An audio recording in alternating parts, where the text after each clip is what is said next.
I just hope something like this doesn't happen to anybody else. That guy says his ex told a lie that could have sent him to prison for the rest of his life. But he and his parents helped unravel the case against him. Tony Plohetzky has his story and how he felt guilty until proven innocent. This is the mugshot of an accused monster. Booked into jail last September for an alleged violent crime against his ex-girlfriend. According to police records, she accused 21-year-old Christopher Precopia of Cedar Park of forcing his way into her home in Temple, punching her in the face, and shoving her to the ground. In the process, knocking over a flower vase and other items in her living room. A scene captured in police photographs. She told detectives that Precopia pinned her arms behind her head and used a box cutter to slice an X just above her chest. In a handwritten statement to police, she wrote, "I could hear the slices being made." 2 days later, police drove to the Williamson County lumber yard where Christopher worked. I'm just spun around, handcuffs put on. And arrested him. I had no idea who accused me of this. I had no idea why everything's happening, and I was lost. Christopher spent the next 24 hours in jail. His parents paid a $150,000 bond, then thousands more for a lawyer. But Christopher says he knew he didn't do it, knew he couldn't have done it. I was constantly fearful as to what could happen the next day. I was going to sleep hoping I wouldn't wake up, to try just to get away from it. Court records showed Temple police moved quickly to arrest Christopher, building a case in 2 days based on the word of his accuser.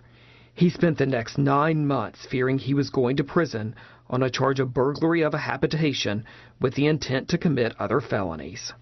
That's what I was scared of most, just going to prison for no reason. I knew I needed to go in there with everything organized. Christopher and his lawyer started getting police records as part of the ongoing criminal case.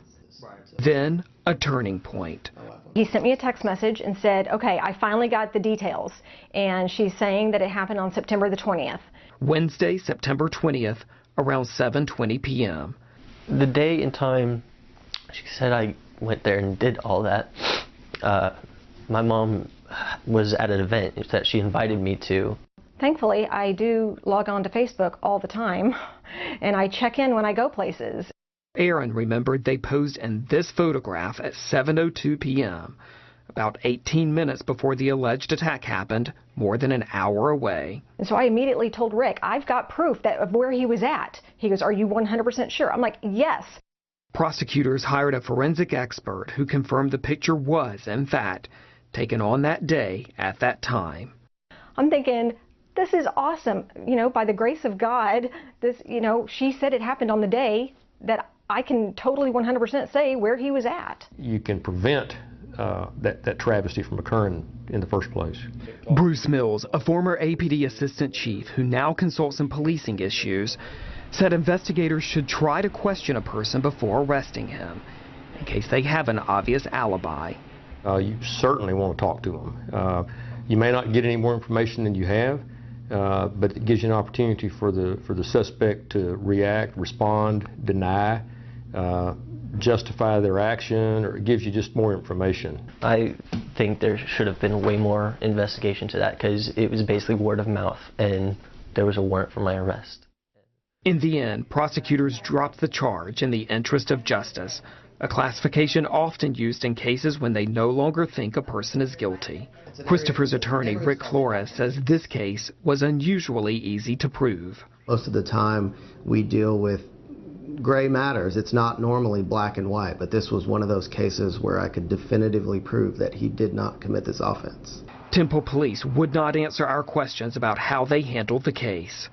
County DA Henry Garza also would not go on camera, but he acknowledged that police lacked the whole story before arresting Christopher, and that, quote, "We are always willing to listen and examine new information, and that's exactly what we did in this case."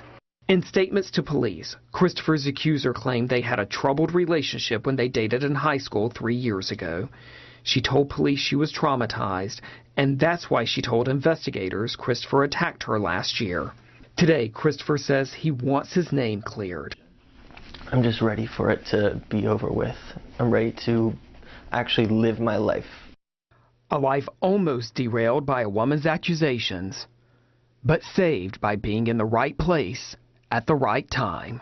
CJ and I have talked about that very often, about how lucky he is that she picked that particular day, and how scary it is that if she had chosen any other day, it would basically be his word versus hers, and he'd be looking at 99 years in a Texas prison.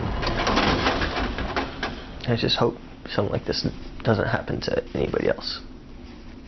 Tony Plahetsky, KVUE News. Now, KVUE is not naming Christopher's accuser because she has not been charged with a crime. Prosecutors say the matter remains under review. Christopher's attorney also says he and his family are considering a lawsuit against that girl to try to recover the money spent on his bond and legal defense. If you have something you want the KVUE Defenders to investigate, send us an email or call us. The number is right there on your screen.